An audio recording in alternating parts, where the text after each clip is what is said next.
안녕하세요. 성창준입니다. 자, 오늘은 요 휠셋 트루잉 하는 거를 한번 동영상을 한번 찍어 보도록 하겠습니다. 자, 일단 공구는 우리 보통 이제 림돌이라고 부르죠. 트루잉기. 그 다음에 얘 같은 경우는 그 휠셋이 한쪽으로 편심되어 있는지를 잡아주는 측정하는 공구입니다. 이렇게 두 개 정도가 있으면 될 것 같고요. 자, 이제 그러면 요 지금 타이어가 장착이 돼 있는 요 휠셋을 한번 추링 한번 해보겠습니다. 자, 일단 추링 하기 전에 저만의 팁을 좀 드리자면, 요 스포크 텐션이, 그러니까 뭐 빌딩하는 사람마다 좀 다른 것 같아요. 어떤 사람들은 한 개까지 정말 짱짱하게 빌딩을 하는 게 좋다라고 말씀하는 분도 있고, 뭐 어떤 사람들은 조금 유연하게 말랑말랑하게 빌딩해야 나중에 님이 충격을 먹었을 때 한쪽으로 쏠림이 덜하다라고 뭐 말하는 뭐 그런 메카닉도 있습니다. 근데 저 같은 경우는 얘를 한 개까지, 요 스포크가 버티는 한 개까지, 림이 버티는 한 개까지 가장 짱짱하게 빌딩을 하는 스타일인데, 그 이유가 뭐냐면 완성 1세 치고 얘가 말랑말랑한 1셋을 본 적 없어요. 그러니까 어떤 메커닉의 개인적인 생각에, 뭐 여하튼 메커닉의 개인적인 생각에 의해서 이 스포크를 말랑말랑하게 세팅을 한 조립 1셋은 있어도 완성 1셋 만져보면 스포크 정말 짱짱합니다. 거의 뭐 스포크가 터질 정도까지 짱짱하게 빌딩이 되어 있는 거 봐서는 제가 볼 때 한 개까지 짱짱하게 빌딩하는 게 맞지 않나. 그래서 저도 꽤 짱짱하게 빌딩을 하고요. 그 다음에 짱짱하게 빌딩을 한 다음에 더 이 텐션을 더 강하게 주기 위해서 이렇게 사이사이에 여기 보시면 검은색 줄로, 검은색 실로 지금 제가 여기를 다 감아놨습니다. 그래서 스포크를 더 강하게 하기 위해서 요 맨 마지막에 있는 크로스 여기다가 검은색 실을 감았습니다. 검은색 실을 감은 다음에 순간 접착제를 충분히 도포를 한 다음에 말려주면 얘가 딱딱하게 굳어요. 그러면 이 스포크 두 개가 같이 쌍으로 움직입니다. 물론 충격을 먹으면 요 스포크와 요 스포크가 요 실 사이에서 움직일 수 있는 공간은 나옵니다. 그러니까 요게 이 스포크와 이 스포크가 적당하게 개별적으로 움직이기도 하면서 얘에 의해서 두 개가 같이 움직여서 더 강한 장력을 발휘할 수 있다고, 이거 제가 그 전에 해외 동영상에서 보고 저도 한번 따라해 봤는데 뭐 좋습니다. 저는 개인적으로. 그래서 스포크는 최대한 짱짱하게 빌딩하는 게 맞는 것 같다. 첫 번째. 그 다음 두 번째, 이렇게 실을 감아주고 순간 접착제로 발라서 얘를 굳혀서 조금 더 강한 스포크를 만들 수 있는 그런 팁 두 가지를 설명해 드렸습니다. 자, 그 다음에 저만의 요 트레이닝 팁을 말씀드리자면, 저는 그러니까 림을 잡을 때 림 이렇게 좌우를 잡는 게 트루잉이라고 하고요. 그 다음에 림이 한번 충격을 먹으면 이렇게 위아래로 떨죠. 그거 이제 일반적으로 짱꾸라고 부르는데, 짱꾸를 잡을 때는 타이어를 탈거하셔야 돼요. 타이어를 탈거하시고, 요게 지금 짱꾸 잡는 그 게이지거든요. 그래서 림이 얘를 칠 때, 그래서 칠 때와 치지 않을 때 간격을 중간치를 잡는 게 이제 짱꾸 잡는 건데, 짱구를 잡으실 때는 타이어를 탈거하고 잡는 게 맞고요.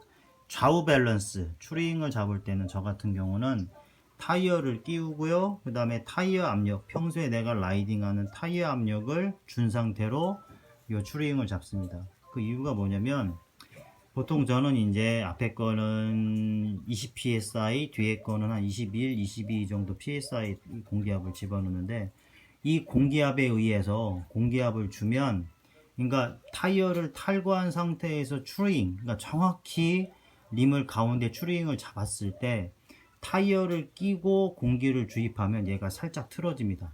왜냐면 타이어 공기압만큼 타이어가 지금 림을 안쪽으로 밀거든요. 그러면 이 스포크의 장력이 바뀝니다. 실제로 타이어를 탈거한 상태에서 스포크를 이렇게 눌러보면 엄청 짱짱합니다. 근데 타이어를 끼우고 공기를 주입한 다음에 스포크를 눌러보면 타이어를 탈거했을 때에 비해서 스포크가 조금 더 말랑말랑하다라는 걸 느낄 수 있거든요. 그러니까 타이어 공기압 만큼 얘가 림을 안쪽으로 밀어주면서 스포크가 조금 더 유연해지는 거죠.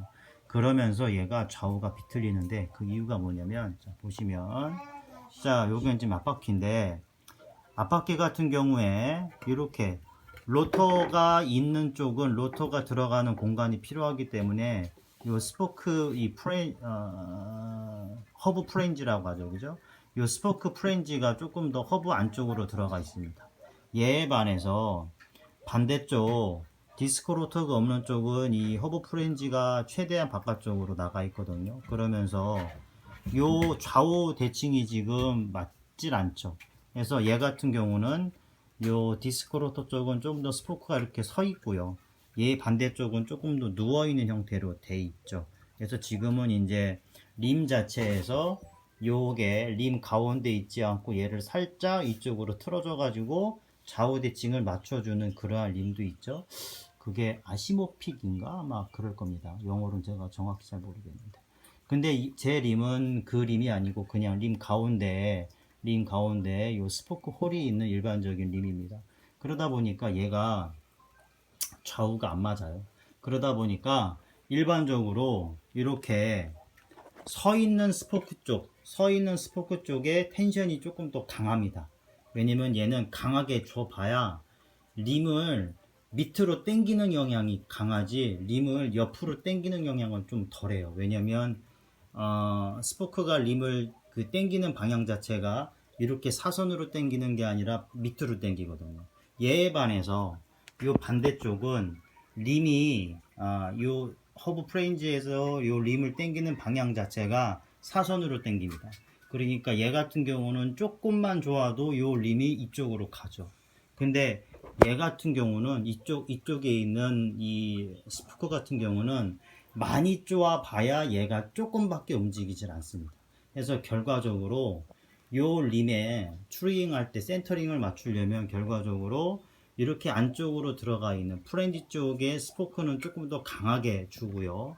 바깥쪽에 있는 이렇게 사선으로 가 있는 요 스포크 같은 경우는 텐션을 반대쪽에 비해서 조금 덜 줍니다. 그러니까 그러다 보니까 공기압을 집어넣고 세팅하게 되면은 얘가 이제 요 림이 스포크를 안쪽으로 밀어주면서 요 두 개의 간격이 생기는데 그러니까 여유가 생기면서 양쪽에 잡아주는 게 좀 틀려지죠. 그러면서 얘가 좀 추링이 안 맞거든요. 그래서 저 같은 경우는 추링 맞출 때 그냥 단순하게 좌우 밸런스 추링만 맞출 때는 타이어를 끼워 놓고 공기압을 집어넣고 추링을 맞추는 편입니다. 좌우 밸런스 잡는 이 공구를 사용하는 법을 설명드리겠습니다. 자, 일단 이 부분을 이렇게 양쪽 림에다가 딱 대고요. 그리고 얘를 살짝 풀러주세요. 이렇게. 그리고 이 철심을 허브 스페이싱에 대고 이렇게 쪼아주세요. 이렇게. 자, 이렇게 하면 지금 여기가 요 디스크 로터 쪽에 림 대비 요 간격이 지금 허브 스페이싱 간격입니다. 그럼 얘를 그대로 반대쪽에 대보는 거죠. 그래서 요 허브에 그러니까 림 대비 허브에 그 가운데 센터링을 맞추는 겁니다. 자, 제가 생각했던 거하고 똑같이 이 허브가 지금 이쪽으로 밀려 나와 있거든요. 그 이유가 좀 아까 설명드렸지만 요 디스크 쪽의 스포크는 림을 아래쪽으로 당기고요. 그죠? 반대쪽의 스포크는 림을 이쪽 방향으로 당기니까 요 스포크가 지금 이 허브를 이렇게 당기니까 허브가 요 안쪽으로 더 잘 밀리겠죠. 그죠? 똑같은 만약에 텐션으로 조였다라고 치면 물론 이 반대쪽 텐션이 훨씬 더 강합니다. 이쪽 텐션보다. 근데 그래도 여하튼 간에 이쪽 텐션이 약해도 요 스포크 자체가 이쪽 방향으로 잘 당겨서 허브가 이렇게 지금 디스크 쪽으로 밀고 들어가는 거죠. 그래서 재보니까 많이는 아니지만 이쪽으로 지금 허브가 이렇게 나와 있는 상태입니다. 그럼 요거를 감안을 하고 얘를 림돌이에 대서 요 안쪽으로 이쪽으로 계속 허브를 밀어주는 식으로 조아주면 되겠죠. 그죠? 자, 지금 림돌이에 이 바퀴를 지금 장착을 했습니다. 자, 일단 저희의 목표는 요 허브가 지금 얘가 이렇게 튀어나와 있으니까 요 허브를 이쪽 방향으로 밀어 넣어야겠죠. 그죠? 그럼 이쪽 방향으로 밀어 넣으려면 요 스포크가 당겨져야 되니까 요쪽 스포크를 지금 쪼아주면 됩니다. 그죠? 자, 이 상태에서 제 림돌이는 요게 게이지입니다. 이게 게이지여서 이렇게 돌리면서 요 게이지가 튀는 부분에서 지금 림이 휘었다는 겁니다. 자, 그러면 요거는 지금 제가 좀 아까 설명드렸지만 좌우 밸런스, 좌우 트레잉만 잡는 거고, 짱구는 지금 요걸로는 사실은 잡을 수가 없습니다.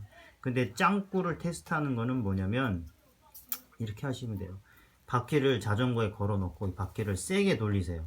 이 상태에서 만약에 바퀴가 이렇게 위아래로 떤다, 짱구가 심하다라고 치면 바퀴의 속도가, 회전 속도가 빨라짐에 따라서 자전거가 이렇게 붕붕 뜹니다. 왜냐면 바퀴의 지금 요 위아래 편심 때문에 얘가 위로 치고 밑으로 내리는 힘이 강해지면서 자전거가 붕붕 뜨거든요.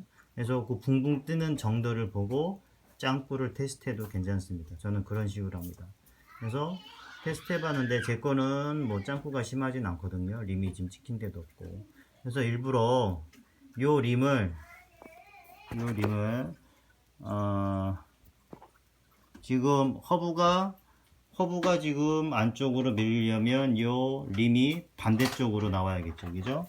그래서 반대쪽으로 나와야 돼서 얘를 이렇게 한쪽으로 살짝 편심을 주고 맞춰 보도록 하겠습니다.